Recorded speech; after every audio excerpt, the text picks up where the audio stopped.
What's up, peeps? Episode number 18 of the SEC Connect. Hey, folks, I know you guys are in here. Go like, comment, and subscribe to the SEC Connect channel.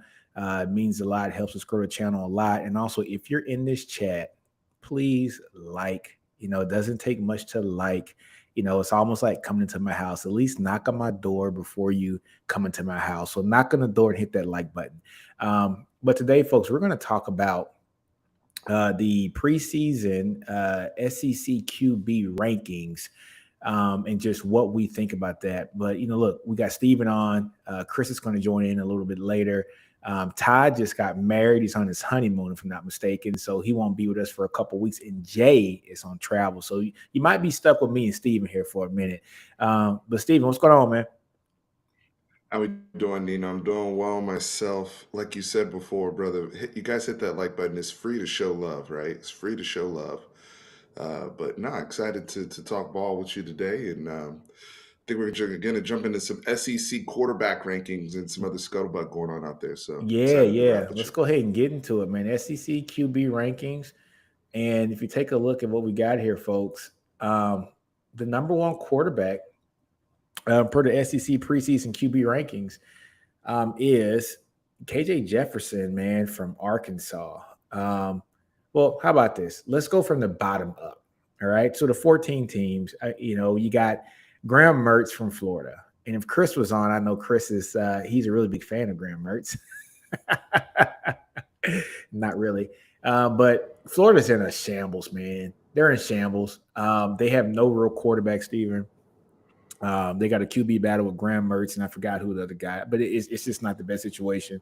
I really feel bad for Napier because he doesn't have, his no kidding lockdown, signal caller here for the year. But I mean, for Right. Florida to be the national brand that they are and to be behind Vanderbilt, and freaking Missouri with a brand like Florida for a quarterback in a talent rich state says a lot. What's your thoughts, man? Well, that's why they were hitting up other teams post spring, trying to work the portal, right? I mean, there's a reason for Exactly. that. They know what's up. And yeah, and speaking of the portal, Graham Mertz coming in from Wisconsin, who has played, and he's played good football at times in the Big Ten. So I mean, it's not as if he's complete absolute trash or anything like that. I think one of the reasons why, and these rankings were put together by 247 Sports, and I think one of the reasons why they put them last is he is in a quarterback battle right now with Jack Miller, they were kind of going neck and neck, and we'll see how that plays out into the fall. But the just how they looked in their spring game, they looked really really shaky. And when you look at some of the other guys on this list, Peyton Thorne that transfers to Auburn, Mm-hmm. you know, that may have been a guy like Robbie or some of the other guys that were there before Peyton transferred in from Michigan State, and Peyton's led a team to 11 wins. Right, Mm-hmm. Brady Cook has put up numbers before. Yeah. Some of the other younger guys that are on this list that are ahead of people that have played have upside. They look at Milrow having upside. They look at Weigman having upside, right? Even Carson Beck. So that's why Graham Mertz is dead last. We don't even know if he's going to actually be the starting That's quarterback, right? true. So That's true, man. Wow. Graham Mertz. All right, next, man. Vandy's quarterback, AJ Swan. And I looked up some stuff on AJ Swan. I didn't see a lot on him, but so what are your thoughts on him, man? Swan. he played as a true freshman last year, the whole year, right? It Yeah. wasn't. I don't even think he was. And to Chris's point, it's sad that Chris is not here to defend him. He's actually got a little bit of juice. I don't know if I would have AJ at 13, to be fair. Um, Yeah. and I Yeah. know the personnel around him that also kind of factors into how much production you can have at that position. But I think AJ Swan has a little bit of juice, Yeah. with You know his what? youth and playing a lot last year. Yeah, I didn't watch Vandy play a lot last year, but I am kind of looking up his stats and stuff, and I'm trying to get a visual, rep of the games, right? And I do remember the Ole Miss game. Vandy, okay, they got blown out in that game 52-28, but wasn't that game kind of close in like the first quarter and a Mm-hmm. half, maybe 2 quarters? And I think Mm-hmm. Ole Miss just kind of ran away with it after that. Um, yeah, but yeah, honestly, I just don't know too much about Swan. Yeah, like you said, he was a true freshman last year. But just checking the stats out: 1,200 yards, 10 touchdowns, 2 interceptions. I guess the only good thing that we can say about that is he doesn't turn the ball over a lot. But Vanderbilt's always it's just one of those tough schools, man, to actually grade a quarterback on. Who's the last great quarterback out of there? Cutler. Right. Right. Yeah. Yeah. What was that, 25 years I ago? mean, it- not that long It ago. was about 25 Not years that ago. long ago. Yeah, wasn't it? But with Swan, I mean, I was mistaken. He played probably the last half of the season, right? But Yeah. that's a guy who, again, I mean, in all only SEC games, having a 10 touchdown interception ratio as a QB, that is impressive. That is impressive, right? He Yep. can move a little bit. The don't be fooled by his rushing numbers. Um, he can move a little bit, but I think he has some live juice. And when somebody comes in and plays that well, um, considering all the circumstances, I don't think there is tragic as people think a Vanderbilt quarterback would be. Yeah. Yeah. It's just, Vandy, they're just one of those hard teams to evaluate. We always understand they just don't have the talent. When they do end up actually winning a couple games, it kind of turns people's eyes because they're not supposed to, right? Hmm. So, yeah, So look, I'll trust you on the AJ Swan. Next up, it's going to be Brady Cook from Missouri, and I'm gonna tell you something, man. From what we saw last year with Cook, I was surprised at his athleticism. Um, dude got wheels, man. He has well, he had a couple games where he rushed for over 150 yards, man, or like close to it. You know, look, I like the team. I like the talent that he has around him. He wasn't bad last year at all. And to be honest with you, him being at what's that number 12? He's at 12, right?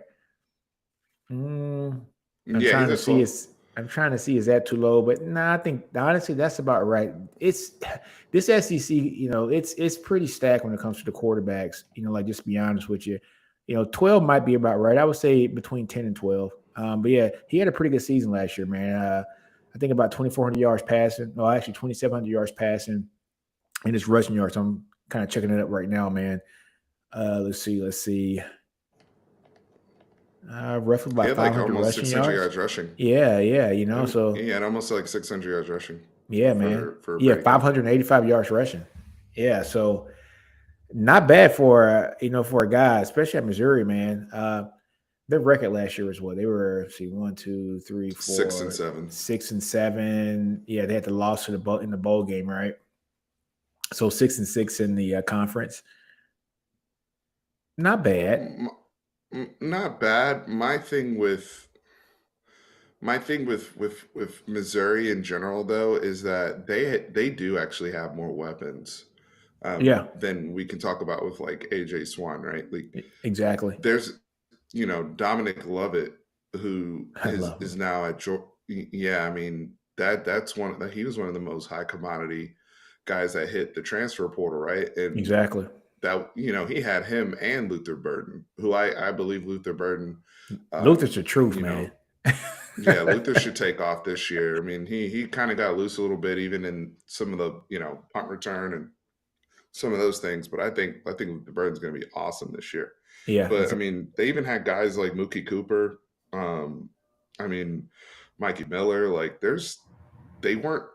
These are people that got offers from schools like us and throughout the country, right? I exactly. mean, so I just question, how much upside is there with some of those guys now have left the program. Um, there's always talent. I talked about this with the Ryan Wingo recruitment and how Hmm. much talent is in that St. Louis, Missouri area and region, especially from pass catchers. They don't ever seem to be at a loss for those. So Exactly. I do think that Brady Cook has everything it takes, at least to be successful around him in terms of the tools. And they got Theo Weiss Jr. too, and Theo didn't Good perform. point from the portal. Yeah, so they actually lost Lovett, but they got Weiss Jr. and he didn't perform, I think, to what people wanted him to at Oklahoma. But man, Theo Weiss Jr. is a hell of a player. If he gets cooking, man, he can cook real well, man. So you got Theo Weiss Jr., man. You got Luther Burden as well. You got Mookie as well, man. So yeah, I think they are set up pretty well at the wide receiver position. It's just a matter of how much protection can he get, and what's their running game looking like this year, to be honest with you, man, because that's going to help out the quarterback, like tenfold, basically. They had who was it? Cody Schrader last year. Is Cody back? Yeah, so Cody's back as a senior this year. Cody had about 750 yards or something last year. So it's just a matter of how much help can they get from the running back to kind of ease the burden off of Brady. But Brady didn't have a bad season last year, but they got weapons. Weiss Jr., Luther Burden, Mookie, and yeah, we'll see what he does. We got Peyton Thorne up next. Yeah, Peyton Thorne from Auburn, man. What's your thoughts on him, man? Formerly of Michigan State. Yeah, exactly. And somebody who had a big time season 2 years ago under Mel Tucker, right? His sophomore year, he was amazing, over 3,000 yards passing, 27 touchdowns to 10 interceptions. And we know that Michigan State group that was rocking and rolling was in the top 10 for most of the season and just played really, really, really good football that season, right? So 2021, he's looking like one of the guys that you're banking on, from a college football perspective, because Peyton's not super big. Yeah. But some of those guys that pass catcher ended up getting drafted last year was they were one of the most disappointing teams in college football last year, and he scaled back. I think 19 touchdowns, 11 picks, so down from that 27-10 ratio. Didn't hit 3,000 yards passing, but was still, all things considered, Michigan State was a mess all over. It wasn't just Peyton Thorne.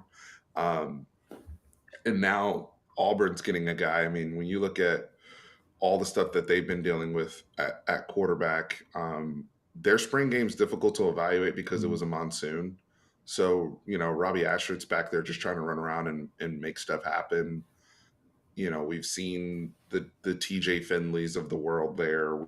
We know what that is, right? A lot of these guys at Auburn, we kind of know what their limitations are and what they are and what they aren't.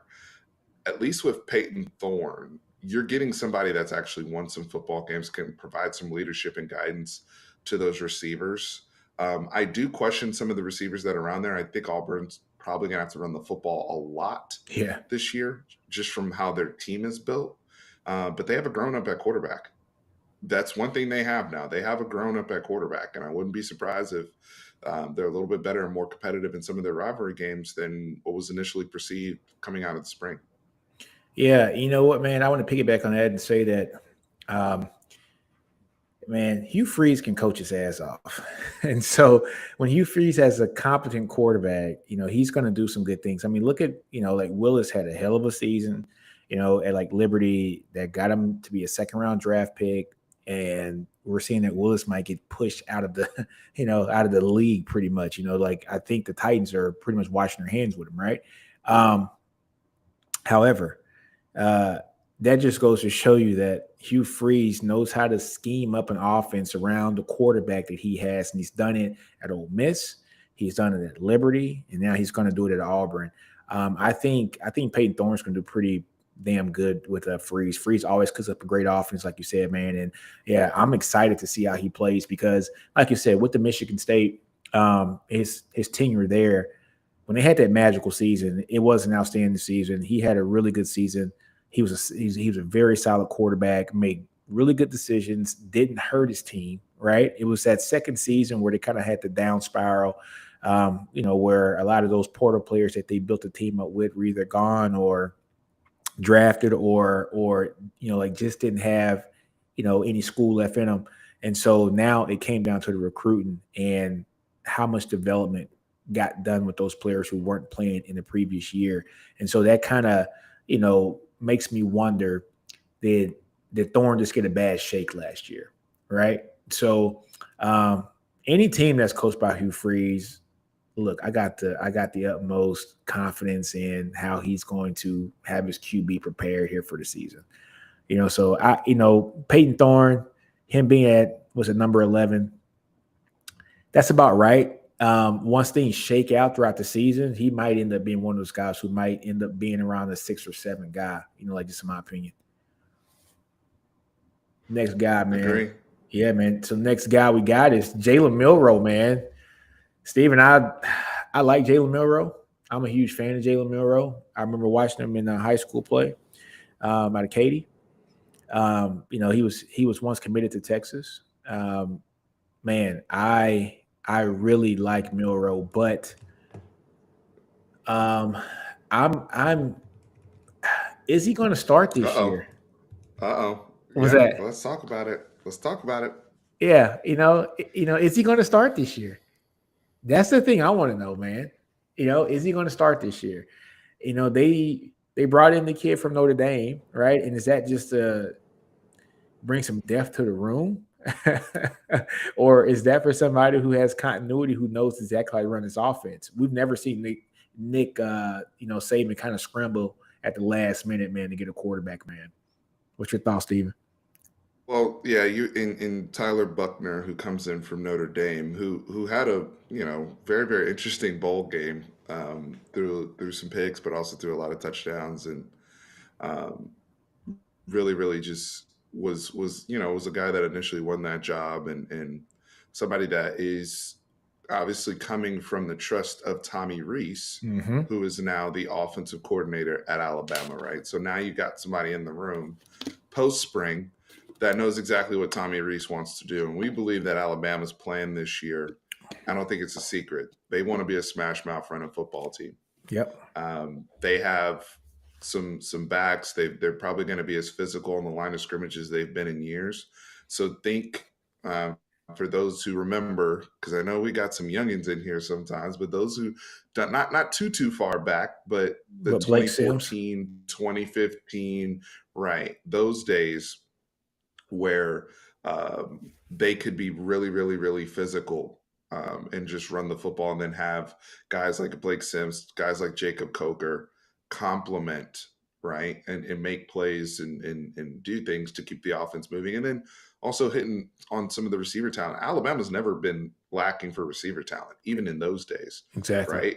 You still had the Amari Coopers of the world, and we can name all the names they've had even back then. They've always been getting busy at receiver, and there's no difference there this year. I think the reason why Jalen Milroe, to me, I think will still get the first shake. Even, Ty Simpson, very talented prospect. We'd be remiss if we didn't mention Ty Simpson. I think it's with Ty, it's a question of when, not if. I'm going to be very clear about that. I think with Jalen Milroe, though, is he was QB2 last year. He played in some games when Bryce Young had the injuries, most notably Texas A&M.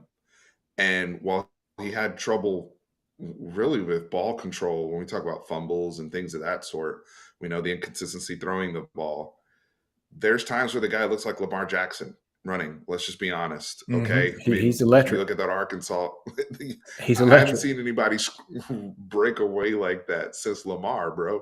Not like that. Like it was, he's a guy that he can get back there, and you talk about complementary football. Okay. If we're running a lot of this power run and we want to kind of dominate the line of scrimmage, dominate time possession, well, who's going to be better at picking up 3rd and 3s and 3rd and 4s than Jalen Milroe and his movement and freaking out the defense? So he's going to be scary. He's going to be scary. I hate it when Texas lost his commitment. But first off, man, look, we got a super chat from Mike Gosnell. Hey, Mike, appreciate that super chat, man. $5.99 chat, man. Got the Cinco for you. Hey, man. Hey, Mike, what's appreciate up, it. Mike? Comment says, great work, guys. Should UT fans be worried about the lack of elite interior defensive line recruiting so far, or are they waiting for dominoes to fall? Now, Mike, I'm going to answer this question for you. We just got a commitment from Melvin Hills, who is out of Lafayette. today. Outstanding defensive lineman that was wanted by everybody in the SEC. It's hard to get a kid from Louisiana to come out of that state and not go to LSU. So we had a head-to-head battle with pretty much every team in the SEC. Texas gets them. Texas also put Alex January, 6'5", 320-pound defensive tackle from Duncanville, who can play the 0, the 1, or the 2. I mean, he is outstanding. He's probably going to be a mid 4-star guy once next season's over with. And Texas is high on the radar right now for DeAndre Robinson out of Florida.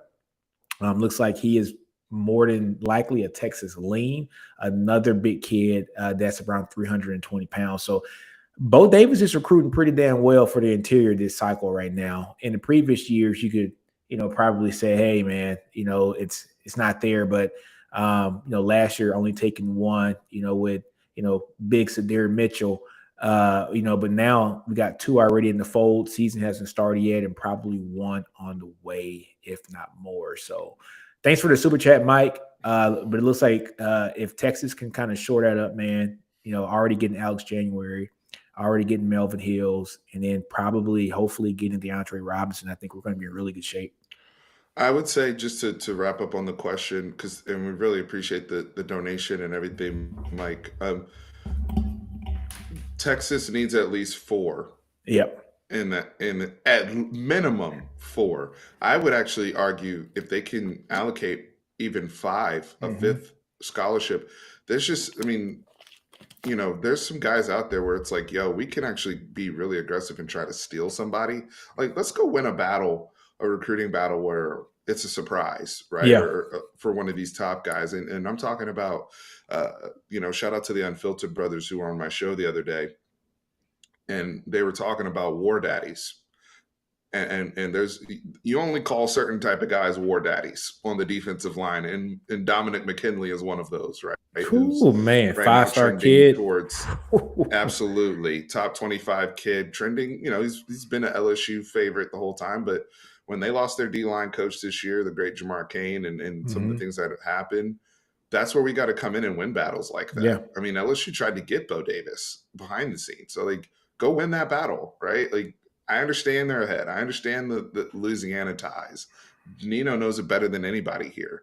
But I just think that with this cycle and where the numbers from a roster perspective will be in 2024 with what we're losing, you're looking at a scenario where, it's going to be like Trill Carter and Sadir and some of the projects we've had kind of waiting in the wings, right? Like guys like Austin Jordan and stuff. So yeah, I'm not Austin Jordan. Aaron Bryant. Aaron Bryant. Excuse me. I don't know why I said Austin Jordan. You know exactly what I was talking about. But guys like that who have been waiting because it seems like a lot of these other guys are going to be moving to the league or are going to be out of eligibility. So just from a numbers thing alone, Texas needs a lot of bodies in the room. But I'll leave it at that. Yeah, man. So we're probably going to lose. Well, not probably. We're losing Sweat this year. Alfred Collins is probably going to be gone this year. His size and measurables are something that the NFL covets. And then I think Byron Murphy's going to have a hell of a season. I think Byron Murphy's going to be gone too after this year. And so that's 3 guys that have significant snaps this year. So, Texas needs to pull in as many as possible. They've done an outstanding job getting the offensive line, short up. Now it's just a matter of can they do the same thing for the defensive line? But getting back to the quarterbacks here. Hey, Mike, thanks for that chat again, though, man. But getting back to the quarterbacks here, let's take a look. So Jalen Milroe. I think, Steven, you hit it on the head, man. Blake Sims season all over again. But for some reason, Smash Mouth football is going to be in full effect, and Jalen Milroe is a much better runner than Blake was. And Blake was he was a quarterback in high school, turned running back at Alabama, and then went back to quarterback at Alabama. So he went the full cycle. But Milroe's special, and I think people are going to see how special he is this year. I just hope it happens after week 2. I completely agree, sir. He is a special kid, man. So I'm excited to see him play. I love to see Texas kids, whether they go to any college. I just love to see them be successful. But I think Miro has the opportunity to be one of those guys too that jumps, up a little bit in these rankings too as well. Um, if he does indeed hold on to the job, and if he does, outright get the job, right? So he's a special guy with his legs, and we'll see. Strong guy too, man. He's strong. He has strong legs, man. He's not just a fast guy. I mean, he's strong. He's built strong too. Almost reminds you of Jalen as far as build Yeah. wise. Yeah, no, there's some Jalen Hurts in there too. I know we've thrown out a few different comps, but Hmm. that's where, Jalen Hurts, the thing about him too was when he played again as a true freshman early on in his career at Alabama, it's kind of what Jalen's known for now, man. Those intangibles, the leadership. Yeah, And being I talked about this with Peyton Thorne going to Auburn. You have an adult in the huddle, like a real freaking coach, yeah, adult person who's going to hold people accountable and lead the team. And I don't know where that is with Jalen Milroe. I know he was very galvanizing when he was a recruit, and when he was once committed to Texas, and he seemed to be a guy that moved other kids. We know his ties there in the Houston area yeah. very well, but if he's that in the locker room, plus the stuff he brings to the table, I think he has a great advantage to win the job. Exactly. All right, next on, man, is Connor Weigman from Texas A&M at number 9. I'm really high on Connor. I really am. He showed me Me something too. last year. When he got the chance to play last year, he showed me something. I loved him coming out of high school. I just thought he was outstanding. Coming from East Texas, man. East Texas kids are just built a little different. And I don't think people really understand that they are built different. It's a different kind of atmosphere out there. It's a different kind of weather out there. It's just different. East Texas is AKA Beast Texas. The Tylers, the Longviews, the Marshalls, Carthage.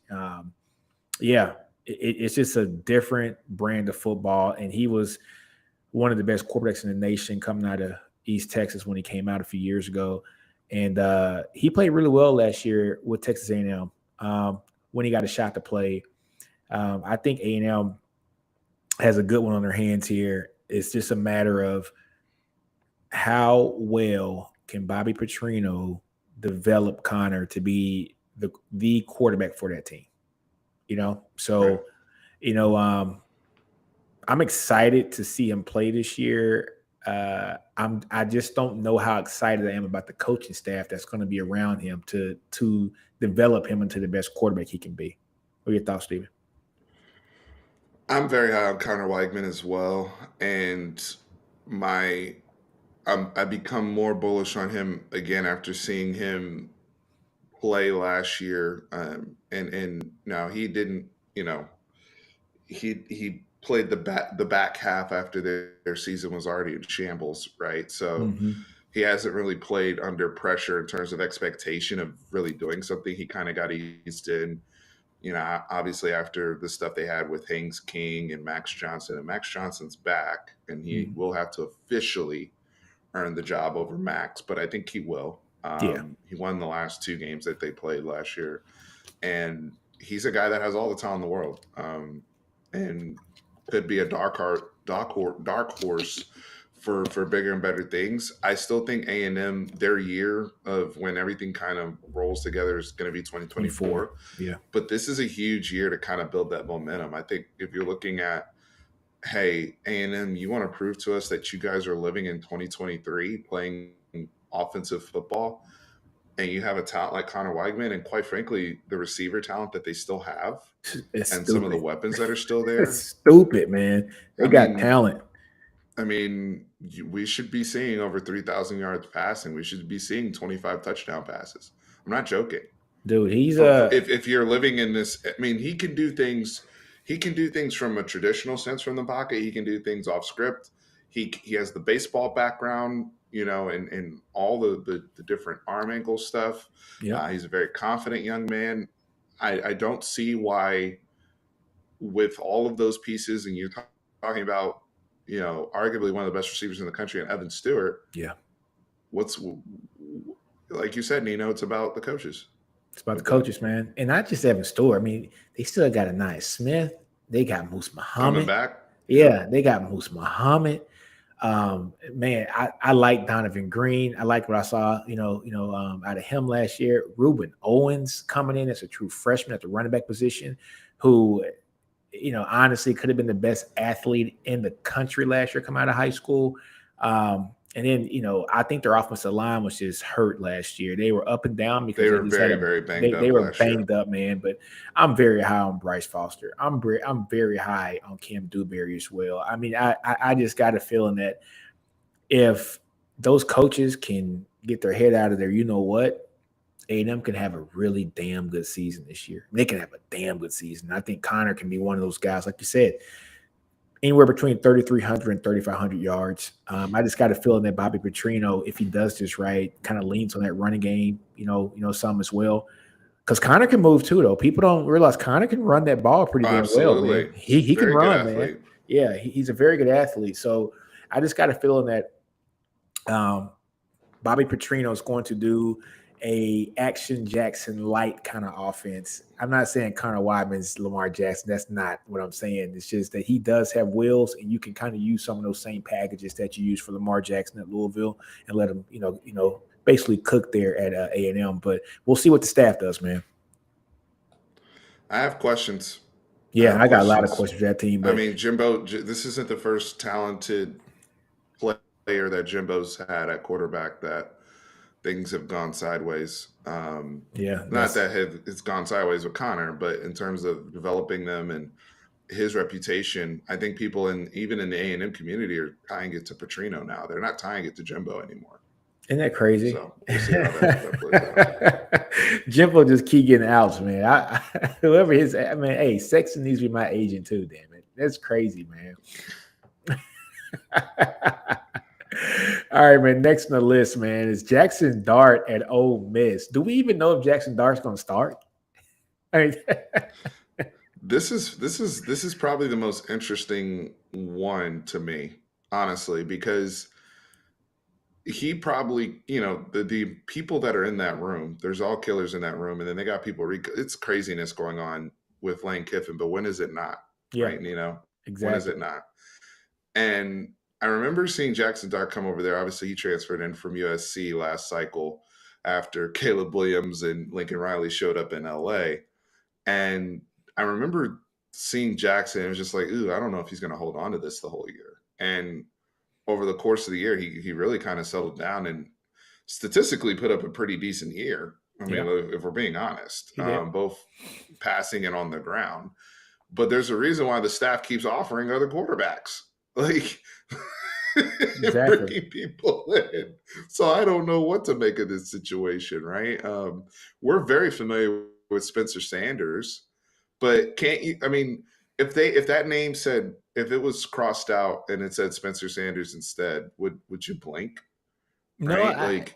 That's a guy that's played a lot of college football as well. Yeah, he's an adult in the room, but he's an adult in the room that I don't think has realized he's an adult sometimes because he still makes the same mistakes. Right? You're right about that. Let me stop. I shouldn't have said that. He's like your uncle who's 50 years old who still thinks he's 20. Right? So, you can't drink brown and white at the same time. It's not good for you. Right? So, no, but look, man, I'm not even sure if Jackson Dart's going to be the starter this year, right? I just don't know. Something had to be promised to Spencer for him to even leave. And there are other schools where he could have, no kidding, went and started right away. Hell, he could have probably went to Florida and started right away. I mean, if you're just going to look for playing time, like get a decent grad degree. Florida's a really good school. Have the opportunity to lead a team in the SEC and win some, right? So, I don't understand why he's there. I think Lane has promised him something to get him to come to Ole Miss. But as far as Jackson Dart, though, man, that's about right for him. That's about right. What's that, 6 for him? No, 7. No, 8. So 8. That's about right for him. I wouldn't blink at that. I mean, Oh, well, the other thing I want to say this about the quarterback situation too. Lane Kiffin isn't taking Jackson Dart to SEC media days. He's taking, running back, and then I think two guys from the defense, and that's kind of been a thing around the Ole Miss landscape, right? Is like, okay, you had a guy that threw for 3,300 yards last year, 20 touchdowns, 600 yards on the ground, yeah, and he's not even one of your players that you're bringing to media day. isn't And that crazy? and yeah, I mean, it's not just Spencer Sanders. We have to mention Walker Howard is in that room Walker too, Howard, yeah, who yeah, transferred in from LSU. Walker Howard might be the most talented guy in that room. yeah. He was coming off an injury, I think, coming out of high school, which is why he got kind of fell behind Nuss and Jaden Daniels and those guys in the LSU room. But from a even I think his family still has LSU ties legacy wise. But Walker Howard was one of the most talented guys. He was up there with the Weigans of the world coming Yep, out. sure was. So we have to, be mindful of that as well. Of they're probably a team that may start multiple guys this year. Who knows? James is here mentioning Dart's gunslinger mentality and the Jekyll Hyde aspect, and Lane coaches quarterbacks tough. He got there the last cycle with what's his name, Matt, who transferred from Florida. I don't know why his name is escaping me right now. He went to the Okay. Panthers. Not Old boy that got hurt. Matt Corral. Matt Corral. Thank you. Yeah, Matt. He got there with Matt Corral, right, where he had that happy medium of explosiveness, gunslinger mentality, but he was a took lot care of the Dart, football. though. To be honest, his playing style was kind of like Dart's a little bit. I agree. Yeah, I don't know, man. Ole Miss's quarterback situation just really throws me off. To be honest with you, any one of those quarterbacks, if you put him at 8, I'm fine with it. Spencer would have probably been 8, 7, maybe at tops. We've seen a lot of football from him. We kind of know what to expect from Spencer. Walker is like you say, probably the most talented quarterback in that room, but it's just, college football has to see it first, right? And so he hasn't exactly yet. So it's going to be interesting just to see exactly where the situation goes for quarterback at Ole Miss. But I don't know, man. Like you say, not bringing Jackson Dart to the to the media days, and this is a guy who accounted for almost 4,000 yards of total offense on your team last year. It's kind of alarming. Tells me everything I need to know, brother. Everything you need to know. That's why Spencer Sanders is there. All right, next one, man, is Will Rogers, Mississippi State. So we were going back and forth on this, Stephen, about how we thought he was low on the list and the level of disrespect that Will Rogers gets in the SEC, man. I'm gonna let you go ahead and kick this one off. All right. Look, again, rest in peace to the Pirate, right? And what they've been through. We all miss Mike Leach very much, and he's one of those staples we, quite frankly, I've grown up in with college football, and it's been interesting seeing him in the SEC over the last few years before his passing. But Will Rogers, just in the last, he's been there 3 years, but most of his numbers and production were compiled in the last 2 years. Mm-hmm. This is a guy that already is is in the 10,000 yard club. Yeah, almost 11,000 yards, man. Almost 11,000 yards passing for his career, right? In only 3 seasons. I believe he's over 84 touchdowns, only in the 20s in the picks. Yeah, 82 touchdowns, 24 picks, man. And I get that, we've already talked about this a few times, them moving to, their defensive coordinators taking over. The offense is not going to be, that air raid type stuff. They'll probably have elements in there for the transition, but it's going to be a significantly different offense, and you have to scale Will down for that. But damn it, somebody that's thrown the football that much, that efficiently in this conference, and we're just gonna, putting him at 7 is almost kind of writing that stuff off.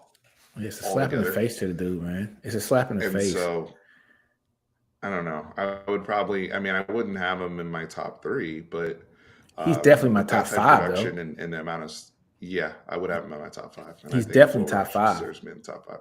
Yeah, man. I mean, like you said, man, I almost have 11,000 yards passing, with the bulk of those coming in the last 2 seasons. A passing in his freaking completion percentage, man, is 70% or like 71%. Like I said, 82 touchdowns, 24 picks. He's, we get it. We understand Mike Leach's system. People say, well, it's Mike Leach's system. Every quarterback gets numbers. Well, yes, but those quarterbacks have to be very smart quarterbacks. He gives them a lot of autonomy to do what they got to do to make plays. He gives them the opportunity to check down, to run the ball. He gives them everything. They kind of run that offense. He doesn't have to say much if he has the right signal caller in place. And Will Rogers has been an outstanding signal caller for Mississippi State over the last 2 years. Him at 7 is a slap in the face just to his production. I think he's at least top 5. I would say top 5 or 4 there in the conference, to be honest with you. And because he's proven it. So I'm pretty sure Nick Saban would want him at Alabama this year. Yeah, I mean, I know what I'm going to get, at least from running my offense on the football. I mean, again, this is something they talk about even at the NFL level. I mean, when you have that amount of reps, like, because if that's the case, then why, like, are we just discounting air raid altogether? Like, if you're Yeah. in an air raid, none of that counts. Yeah. So Like, you still got to make basically, throws, yeah. right? It's not all screen passes and dinks and dunks. And I get it. I get it. There's a lot. Yes, there's the stuff there's the function of it, especially the way Leach ran it, where there's the extension of the run game stuff where he technically gets credit for a pass and blah blah blah. But there's plenty of times where he's throwing the ball intermediate, downfield, taking shots, and has also been very very very very good with his discernment back there and taking care of the football. So I don't know. I don't. That's the big one I don't agree with. I'm with you there, Nino. Yeah, and he's won some pretty big games while he's there. I mean, just look at last season alone. They only lost 4 games last year, folks. You think about Mississippi State. They only lost 4 games. They lost to Georgia, they lost to Alabama, they lost to Kentucky, and they lost to LSU. But they just didn't get blown out by anybody except Georgia got them 45-19. Bama got them 30-6. But other than that, Kentucky 27-17. LSU 31-16, but they beat some pretty damn good teams. They put it on A&M 42-24. Arkansas 40-17. So he's having duel outs with the number 1 quarterback on this list, a guy that's right underneath him with Connor Weigman. I think Connor was starting. No, I'm sorry. Connor wasn't starting in that game. Connor was starting later on in the season. They beat Auburn, man, 39-33. They beat Ole Miss 24-22. And Will Rogers showed up pretty big in all their wins. Every last one of their wins, he showed up. 35 touchdowns, folks, 8 interceptions. A big arm with almost 4,000 yards passing last year, man. So I'm a fan of Will Rogers. He's really low on this list. Like I say, he's at least top 5. But we're going to see what's going to happen this year. I like Kevin Barbie. I think he's a hell of a guy when it comes to calling the X's and O's, a more balanced offense. So honestly, we should expect Will Rogers, his numbers to go down this year. But I think that offense is going to be really really balanced. And if he does have the arm that we think he does and that we're talking about now, I think it's really going to open up his game a lot more, because having that play action off the run is going to be great for him if they got the dogs behind them to run the ball well. But I'm a fan of him. Who we got next, man? Next on the list, Carson Beck from Georgia. This is another one. Is he the true starter this year? Do we know if he's going to start this year? I think he's the guy. Okay, is he the guy this year? I think he's the guy. Because I remember seeing Heisman odds a couple weeks ago, or maybe a month ago, and it was was it Vandegrift? He had they have, and that's the thing though. That's the he was the big name, right, from a recruiting standpoint, and was one of the most sought after quarterbacks there. But behind the scenes, Carson Beck has been the guy that has Has taken a wowed hold. And everybody. yeah, and he's also been he wasn't a a snuff recruit either. Like Yeah. Carson Beck was like a high 4-star, I think. Yep. So what I saw, I was really honestly impressed with him in the spring game. He just seemed to be he acted like he had been the starter the last 2 years in a good way. Yeah. Not, he's not Stetson Bennett. He's a very different type. I think Carson is what, 6'3", No, 6'4". he's like 6'5", man. He's 6'5". Six Okay, five. so he reminds me of Matt Ryan a little bit. I It's see a good some, comp. yeah, like that's I'm not talking about now, Matt Ryan and at 40 years old. I'm talking about Matt Ryan, I know what you mean. back in the day, right? Yeah. Who's big guy, but had that, real good mobility within the pocket, could slide, make throws, and just very on time, very surgical. And I think Carson Beck, he has some of those traits. We have to see it. We have to see how he plays when the team is down, when they're favored by 16 points to win a game, and they come out and play crappy. That's one thing that people took for granted with Stetson Bennett. I know I did the first year. Yeah. Was when they wouldn't be playing well for whatever reason, and a lot of kids succumb to pressure under those scenarios, or it's like, man, we 18-point favorites and now we're in a dogfight Yeah. and we Like might the game even be against down. Missouri And last year. yeah, and they would just always rise. Stetson Mhm. would always rise and make a play and do whatever he needed to do whenever he did get in those situations. And then, somebody just coming in here, Sean D just said, big game Bennett. Stetson Bennett was lights out in big games. Yeah. The only game where he really played poorly was that first Alabama game. That was pretty much it, where he looked overwhelmed in the last 2 years, I should say. Yeah. But that's another thing. Carson Beck, okay, you've looked good in the spring. He got some reps in the national championship game when he came in against TCU. Looked good there, but it was blowout time reps. Yeah. How do you play when stuff is a mess around you? Do you Yep. still have that same moxie and confidence and all that? Because at least with these other guys on here, we've seen them down. We've seen them down bad. We know how they respond or don't respond. Carson Beck is the big question mark to me here. Gotcha. I think he gets the benefit of being so high on the list because of the talent he has around him, the team he has around him as a whole. His team's going to go and win 10 games this year, whether he plays great or not. And if he plays great, this is going to be another undefeated team, for Georgia, going into the playoffs. Yeah, Stetson They have an Bennett. easy schedule. Yeah, it's not bad at all. Like Stetson Bennett was a grown ass man. Literally, he was 26 last year. He was older than Lamar Jackson last year in college football. So he was able to make grown man plays because he was literally a grown ass man who still didn't get his degree yet. He still hasn't graduated from Georgia, right? Isn't that the rumor? He hasn't got his degree yet. He'll get a statue in Athens before he gets a diploma. Not even kidding. You think about something? He's going to get a statue before he gets a diploma. You think about it, Stetson Bennett, he's 26 years old going into the draft. I mean, that's 8 years removed from high school. I mean, just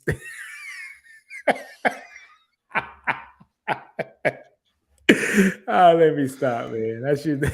That's it. Hey, that boy got it done every single time, though, bro. He did. When the lights were bright. Yeah. When the lights were bright, Stetson stepped up. Bennett, man, my dog. All right. Yeah, so Carson Beck, man. Georgia's going to be fine this year. He has a prototypical size that you want to see in a quarterback too, man. At 6'4", 6'5", 225, 230 pounds, man. And like you said, he showed out in the spring game. He showed out in the garbage time. But like you said, when the lights come on, man, what's it going to be? What's it going to be like? Right? And is he going to be a guy that Kirby can count on to put the ball in his hands and let him go cook and make plays?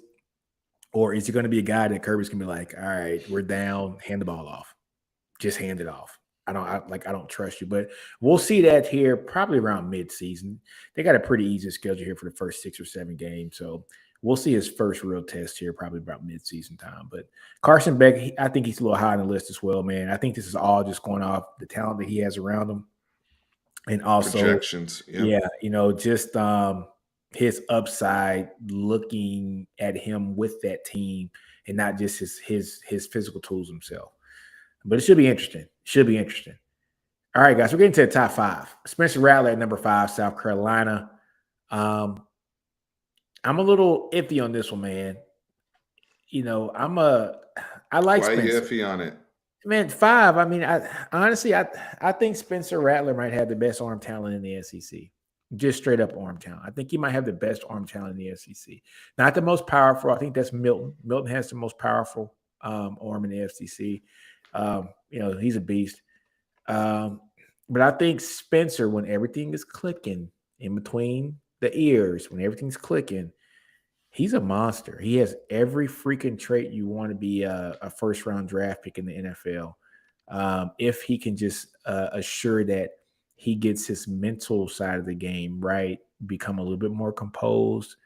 I think he has some humble pie at Oklahoma, and we saw the best of him last year because I think he ate that humble pie. Had a harder schedule going into the SEC than he did in the Big 12. And he played damn good last year. I was happy for him, because I do like him as a player. But you can tell he's calmed his attitude down a little bit, and he's starting to take a little bit more responsibility, which is great for him. So yeah, I think Spencer, to be honest with you, I think he should probably be in that top 3 range. If he was anywhere in the top 3, I'd be like, okay, yeah, that's about right. So you would have him over Devin Leary and Joe Milton? I would have him over Milton right now because Milton hasn't proven anything. What's he proven? Well, they're projecting the case for Joe Milton, though, because we can kind of talk about both of them since they're right next to each other. Yeah. The case for Joe Milton is that he probably plays in the most quarterback-friendly scheme in that conference now. That's true. And we got the sneak peek in the bowl game against Clemson. Yeah. That bowl game has drawn so much hype after how he to make people start to say, well, I mean, is he an upgrade over Hendon Hooker? I mean, look at the way he was throwing the football in the bowl game and blah, blah, blah. I'm not saying that. Okay, yeah, I want to be true. very clear. That's true. But you have pundits out here, and then when you look at Joe Milton, you made the arm talent argument. Well, the other person in that discussion is Joe Milton, but Joe Milton's playing in this crazy veer and shoot offense of Josh Heupel, and they're looking at it and saying Josh Heupel's yet to not produce a good quarterbck. And let's be honest, season, regardless of who he's at.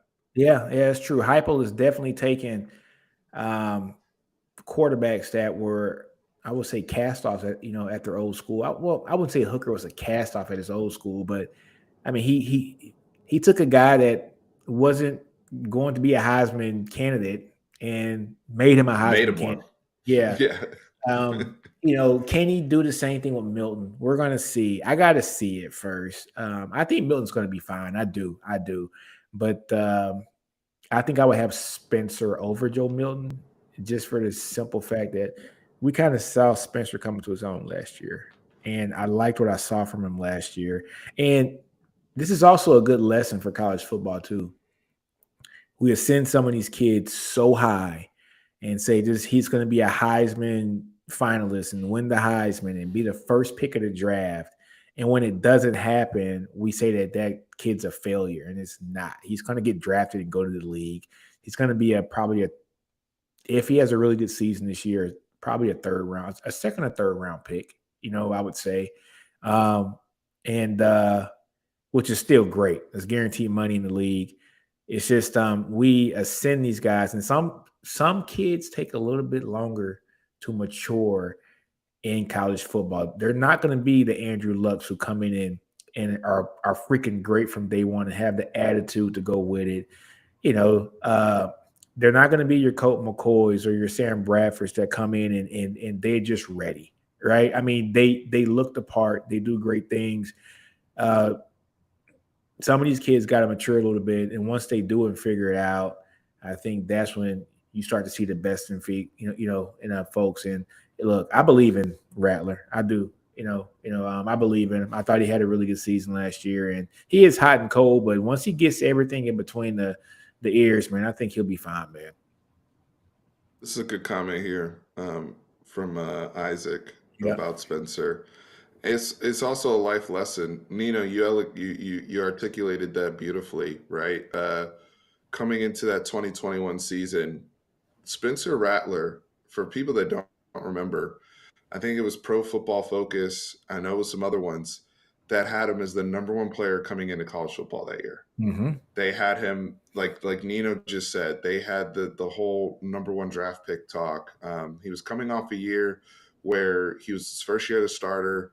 The whole Lincoln Riley stuff. They won the Big 12, and Mm-hmm. people forget that. Like 2020, Spencer Rattler's redshirt freshman year, they actually had success. They It won. wasn't until Caleb Williams kind of came and applied that pressure, and kind of had the stuff where he lost locker room and just people mature at different paces. And so I do think it looks good on Spencer that he had a setback. He had a learning curve opportunity. He went to another school, has rebuilt himself, and came out and played, good football. He still had some of those bad habits Yeah. that we saw creep up at times last season. Let's not, the turnovers were still too much for me. Yeah. What do you have? What's But 14 interceptions? Last year, somewhere around there. 12, I think, 12. And yeah, I mean, you look at some of the interceptions thrown, some of those bad habits that are still there in terms of the carelessness, but the oh my God,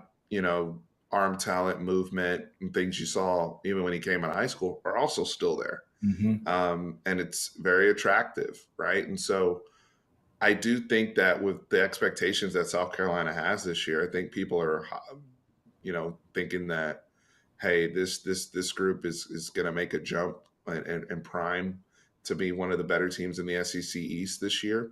Mm-hmm. That's a big part of that is due to Spencer Rattler and how they finished last season. So we'll see. Yeah. But I don't know where I would have that. I think Rattler's fine where he is, honestly, from a projection standpoint, because if you think that, I think there's two camps with Joe Milton, Yeah. I think there's the people that are like plug and play with Josh Heupel. There's some Anthony Richardson type things there that he can do. I don't think he's Anthony Richardson movement wise or athletically. I don't. Yeah. I just think that people see big black man running around and they all of a sudden make that comp. But Yeah. that's a whole nother thing. But I don't see that. But I do think that Joe Milton, if you get 85% of the Joe Milton that played against Clemson, Tennessee's going to be right back where they were last year. They should be good to go. Yeah. I agree. But I think there's another camp, one of our co-hosts, right? Chris with a K, who thinks that Joe Milton's not even going to make it through the season and that Nico's going to be in there. Which would be horrible. To be fair to that. That would be horrible for Tennessee. If Tennessee has to start a true freshman, that's just not what you want. As a Texas fan, me and Steven have been living through true freshmen starting for the last decade. And honestly, folks, that is not something that you want. So, yeah, but Steven, I think you're kind of talking me off the ledge on that. But I think we can look at Spencer and maybe say 5 is about right. 4 or 5 is about right. I was thinking top 3 initially, but like when I go and look at these names here in the top 3 and the top 4, I can see him maybe above Joe Milton just from the experience, and we kind of know what we're getting. But I can also see Joe Milton, like you say, plug and play at Tennessee, man. And his NFL projection because of his arm strength. So it's going to be interesting to see how all this is going to play out. But now that we talked about it, I can see Spencer at 4 or 5, maybe tops. I said top 3, but I can see 4 or 5. But 4 is Joe Milton. I think we kind of talked about Joe Milton already, right? Look, he's going to be plug and play with Heupel's system. So it's going to be very interesting to see how that's going to work out. But Heupel, does really good jobs with quarterbacks, man. I mean, it just is what it is. So he took Hooker and basically made him a Heisman candidate, and maybe the front runner for the Heisman, if he didn't tear his knee up. And then he goes and gets drafted by who did Hooker get drafted by? Was it the Lions? The Lions. Yeah, it's the I Lions. thought he went to a great situation too, where he can rehab. He can rehab, sit behind a great starter there, and exactly. Yeah, and a team that's up and coming too. So that's a perfect situation for him. But yeah, number 3, Devin Leary. I'm high on Devin Leary. I'm high on Devin Leary. I know you are. I like him. I liked him at NC State, man. I think he was a better player at NC State than Levis was at his previous college. Look, if Leary doesn't, are you saying they upgraded? Did they upgrade at quarterback? Is that what you're saying, Nino? I think they upgraded, man. I do. I think they upgraded at quarterback. I'm not saying their season's going to be better, but I think they upgraded at quarterback. I was not a fan of Levis, man. I just wasn't. But I do like Leary. Leary has really produced in college. What he threw for like 3,400 yards 2 years ago, I think 35 touchdowns, like 4 interceptions or 6 interceptions, something like that. Had a really good season at NC State. Was cooking last year until he tore his pec, if I'm not mistaken. Yeah, they were 5-1 last year before the injury. Yeah, so he tore his pec. My only thing with that is he tore his right pec, and he's a right-handed quarterback too. So I want to know exactly, how much that's healed. Is he? I'm pretty sure he's all the way healed, but pecs are very tricky injuries, and especially on his throwing arm. His throwing side, which is going to be one of those things to watch out for him. But man, hey, I like Devin Leary. He has produced. He has shown that he can win games. In college football at the Power 5 level. Did very good things at NC State 2 years ago. I think they went with 9-3 2 years ago, and then like last year, like you said, they were 5-1 prior to him getting hurt. He's going to do some really good things at Kentucky. I got to check Kentucky's schedule, man. What's their schedule looking like this year, man? They also have weapons at receiver.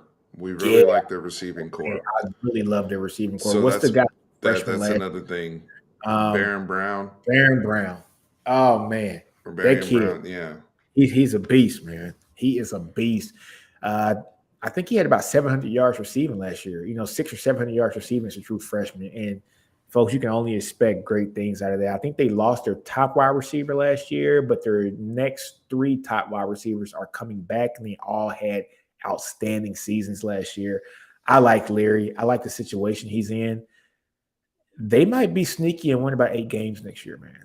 They might be sneaky and do that. Maybe 8, maybe 9 games. I mean, I like Leary.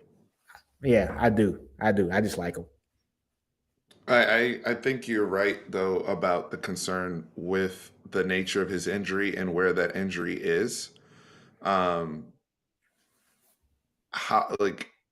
If he's healthy, he hasn't just been a big stats guy. He's been a guy that they were winning football games at NC State. Mm-hmm.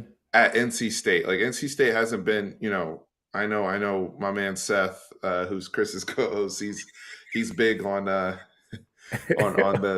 coach over there. Dearborn, right? What's his name? Dave, is it Dave Duren or something? Dave Duren. Yeah, Duren. Yeah, and something like that. Correct me. I'm sorry if I mispronounced his name, but he's big on that coach. He loves him. But to be fair, I mean, you're 9-3 a couple years back, and then 5-1 last year before the pec injury. He was projected, for those who don't know, he was picked to win ACC Player of the Year last year, preseason.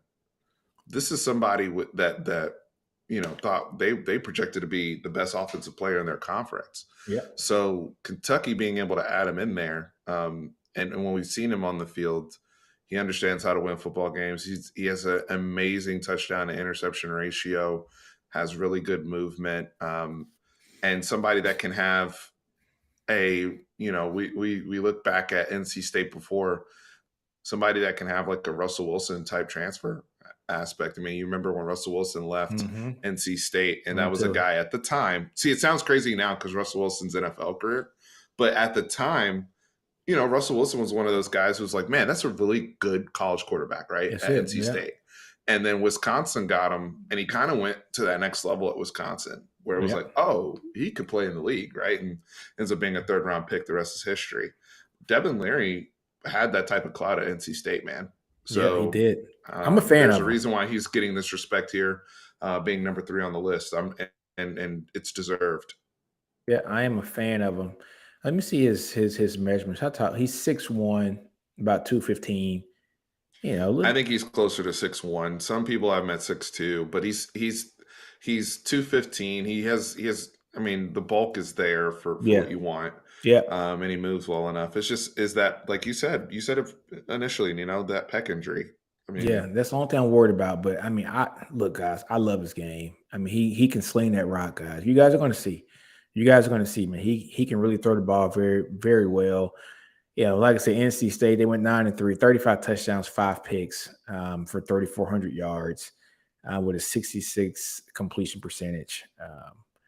And then he's not going to do goofy stuff like Will Levis either. Exactly. Like Will Levis has a lot of talent, and obviously there's a reason why he was talked about in the regard of which he was talked about in the pre-draft process. Yeah. But when you watch Will Levis, whether it's tape or just watching him casually, there were times where it's like every game there's a WTF play with him. Yeah, where it's every game, like every what is game. going on, So, or 2 or 3 of them in some cases. You just be looking at it kind of crazy too. That's what gets me. But yeah, but just like Stephen Houston said, man, he says Brown and Key are going to be as good of any wide receiver duo in the country. I agree.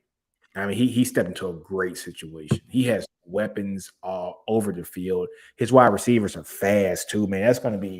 That's a good pickup for them, and that's a good pickup for him too as well. And he might be the next one coming out of Kentucky that that might get drafted here in round 2, 3, or 4 next year. I mean, he's that kind of talent, guys. So I can't wait to see his season too as well. But I think he's placed just about right. He definitely should be in that top 3. Like my only questions are though, Stephen, is with that injury, with that torn pec, how healed is it, and is he going to be able to sustain any kind of substantial hits on that pec here for the next season playing in the SEC? Next guy, man, Jayden Daniels, LSU. What you thinking, Stephen? So now we're at the tier where, and this is interesting because there's an argument to be made for Jayden Daniels to be 1. If we think about Heisman odds and who has the best, building off of last year, who has the best potential to win the Heisman from the SEC. I mean, there were times last year where, the Florida game, I think he had 6 or 7 touchdowns or something crazy like that, right? And moments last year where you can say, oh, if Jayden comes back, like what's there? So now we're there, having this conversation. And I think one of the reasons why he's not number 1 is just with KJ's health. Last year, I mean, KJ's kind of been the elder statesman in this conference and has played in the most big games of anybody. And, KJ's numbers speak for themselves as the top guy. And he's led Arkansas to last year they were a top 10 team, and he did some dumb stuff in the A&M game, quite frankly, which kind of cost them. But yeah, but that's 2 years in a row that happened. Yeah. Where it's like, what are we doing? Yeah. The Jayden Daniels thing is interesting though, because there are people that still aren't fully sold on him. I even see it in the chat. So Hooper was in here earlier saying I think Dez even said Jayden Daniels is mid. I think there were some questions. I'm gonna just throw it out there. Garrett Nussmeier threw the piss out of the football in the Georgia game. Let's just keep it a buck, okay? When Garrett Nussmeier got in the game in the SEC championship game last year and threw for about 300 yards in like half the game and was just consistently hitting on deep shots that Jayden seemed to struggle with. Yeah, I think that put some doubt into people's heads about like, is Jayden Daniels the best quarterback on LSU?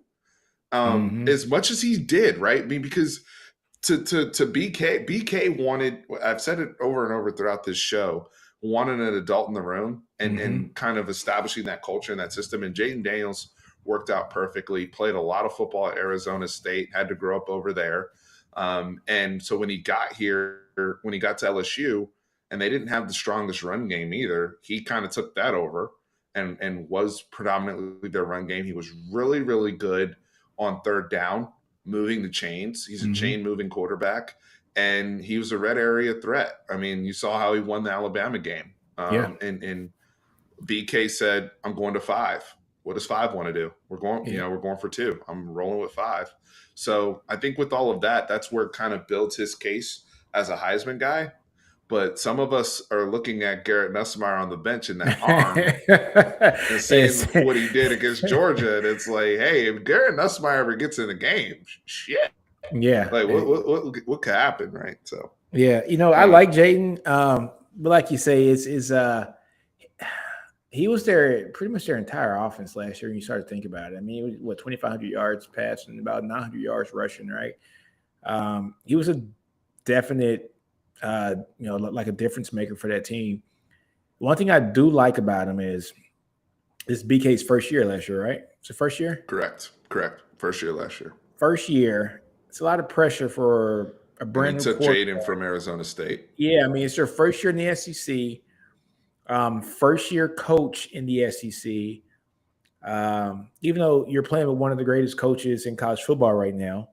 But for that marriage to be so successful that soon. Good point. I think that was eye-opening as well, because to be fair, he doesn't notice. He didn't know the system great last year. That was instincts. That was a lot of instinctual play. That's why BK could say, "I'm going with 5," because he probably understands he hadn't even been in the system yet for a full year. He's had just an off season with this. All right, so just wait till I get a full year. And he was battling. He was in a big quarterback battle last year so he didn't get all the reps either to that point, right?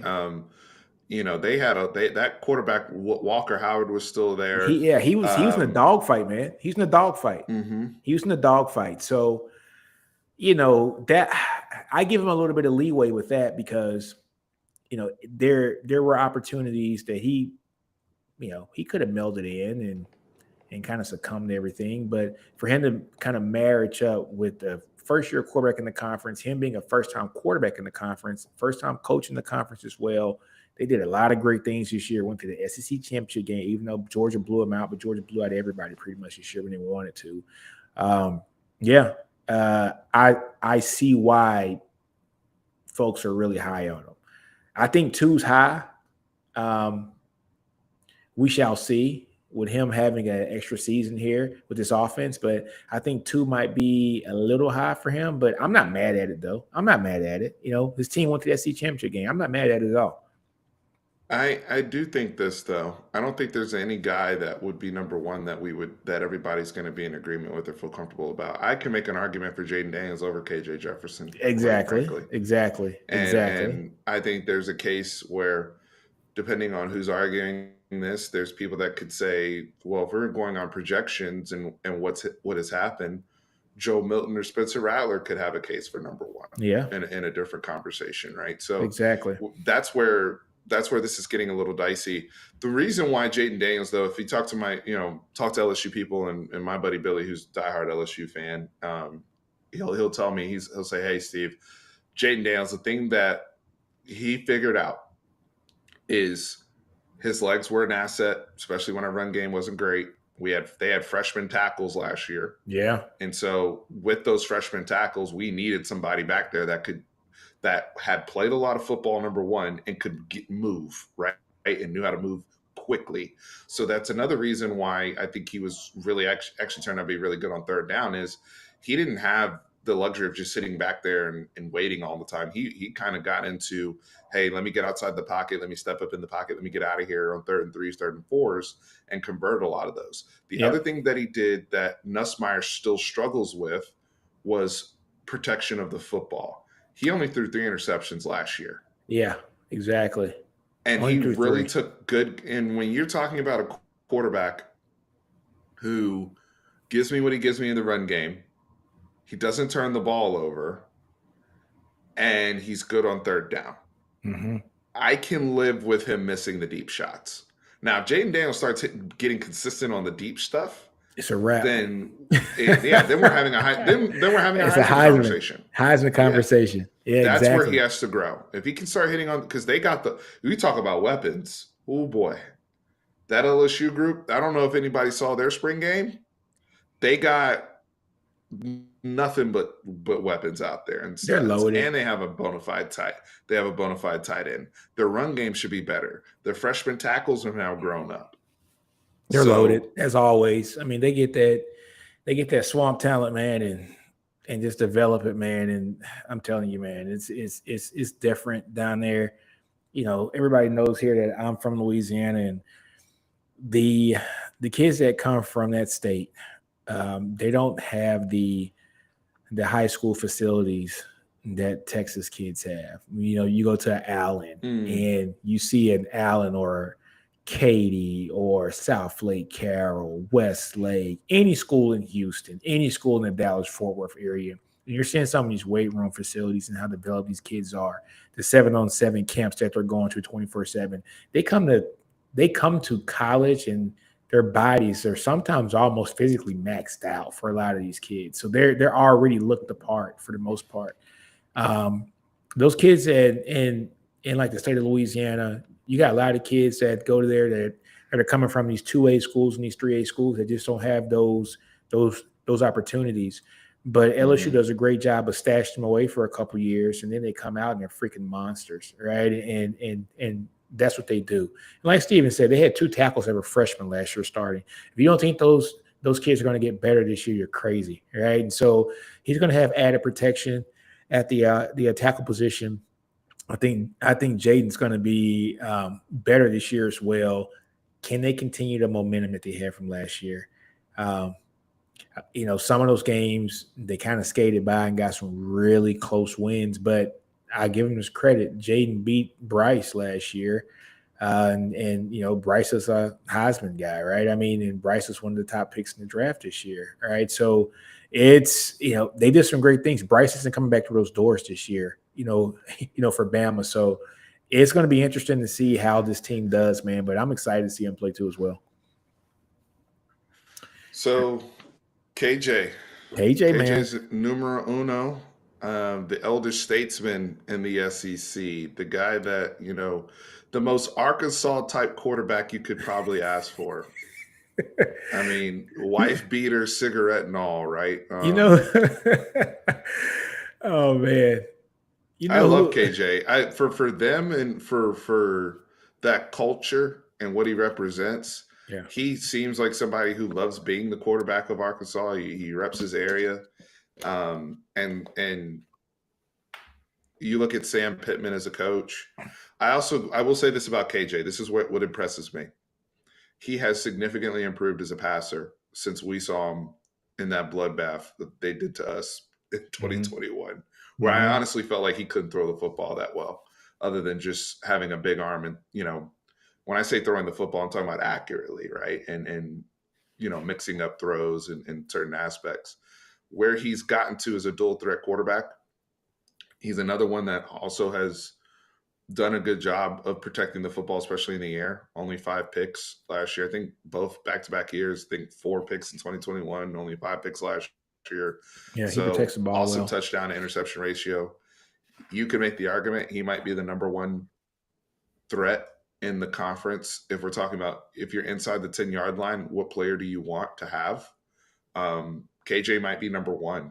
I mean, let's just be honest. Like he's the way they run quarterback power with him at 200. Was it 255 pounds? Yeah, you know, 255. He's a big dude, man. So you know, I just think with KJ, just to finish on my end, they have to be, and I've talked to this with friends of mine who are Arkansas fans, and they came and stayed with me during that A&M game. Biggest thing with him is he gets in his mind that he has to do everything. And if he can understand that, hey, trying to extend the ball. I talk about ball security, but what happened in that A&M game was almost like a season changer. Trying to extend the football from you're way too far away and it gets Yeah. knocked out and boom, right? And some of the things that ended up leading to him having some of those injuries, and not being able to play in the LSU game. I think Malik Hornsby ended up starting that game. Protecting his own self. You don't have to. I talk about sometimes it's a blessing and a curse when you're that guy on every third and short because you're big as shit and you can always get it. Everybody loves it until it doesn't work. Yep, until it doesn't work. Yep. Or you get a kidney shot. And so I think if they can be mindful of that, then this number one ranking might be justified. But KJ's that older guy, and I think a lot of this ranking is also out of respect. Yeah, if you guys have watched these episodes, I've kind of beat up on KJ a little bit, but I actually, I just moved to Alabama here, folks, last week. So I'm getting my house set up. I'm waiting for my furniture to get in. The military is very slow on moving my furniture. So I got the two most essential things in my house. I got my bed and my TV. So I've been watching a lot of YouTube lately, and I've been watching just a bunch of old games, man. And I got to give KJ his props, man. I was kind of down on him. I was like, man, he's just overrated. Yada yada. Nah, he was essentially that entire team last year. A big part of it the year before last. He's an electric player, man, and you don't really appreciate what he does because he does it really easy. But he's a game changer, man. Number one is high for him, but like you said, he's the elder statesman. They had a quiet 8-win season last year, folks. They went 8-4 last year in the SEC. They had a quiet 8-4 season last year. And I honestly, I think he can actually have that team improve this year just with his leadership ability. And yes, he's very hard on himself because I think he does understand that he's it. Last year he was it, right? So he had to try to go make every play possible. But he's electric, man. If he trusts his guys around him, and I know he got beat up a lot last year. That offensive line was not what I thought it was going to be for Arkansas last year. He got beat up a lot last year. Look, he's 250, almost 260 pounds. He's a big kid. But if he can trust the players around him, Arkansas could do some really good things this year. And look, I was hard on him, but I apologize, KJ, man. I had to go back and watch some of your games, man. And I tell you what, man, I'm very impressed, man. And this might be well worth it. I think this might be right for the conference to get him as as the number one guy. Kind of give him some love because he is the oldest guy here in the list and he's been around, but he's also done some great things. And also coming out of the SEC West, he's played in a bunch of hard games and shown up in a bunch of those games too. So I think it might be warranted, man. He's definitely top 3 in the conference. I think one for sure. He's top 3. Yeah. He's top 3. I think I'm right there with you there. It's just also with Sam Pittman and that crew. I mean, they celebrated justify, and I thought it was cool. Like they celebrated when they got ranked top 10, but then you have those backbreakers against A&M. They have been competitive against Bama. I know the game got away from them last year, but the way they've played Bama, they've at least been a lot more competitive than they have been. Exactly. But then you lose to Liberty. Yeah, they lost to Liberty. I didn't want to bring that up, but you they did lose to Liberty though. And it was one in November. It was like a layup game too. That was like supposed to be the easy game before like they play a conference game, right? You know how the SEC. Yep, the Hugh Freeze special there. So yeah, and so yeah, it is true. They was yeah. That's what they get for scheduling Hugh Freeze, man. Yeah, he's different. But then they come out. I mean, look, they beat Ole Miss, man. He goes out and they beat him 42-27, and he kind of does his thing, 3 touchdowns. And then they lost to Missouri. That was a close game. I do remember the Missouri game. I remember it. He was efficient that game. He didn't have a horrible game at all. It was here's the stats here for Missouri: 20 out of 27 passes, 74% completion percentage for 212 yards, 2 touchdowns, 1 pick. And he also rushed for 38 yards with an extra touchdown. I do remember the game. And then the Kansas game in the bowl game, that was an electric game. The bowl game was really fun. That was an electric game. Yeah, the Missouri game, I can't speak on the Missouri game. I didn't watch that Arkansas versus Missouri game, so I don't have a feel for how he played. The Kansas game, though, that bowl game was really fun. That was a very fun game. I just remember watching that. Triple overtime. What a hell of a game, man. That was awesome. I mean, him and Daniels going at it was nuts, man. That was bananas.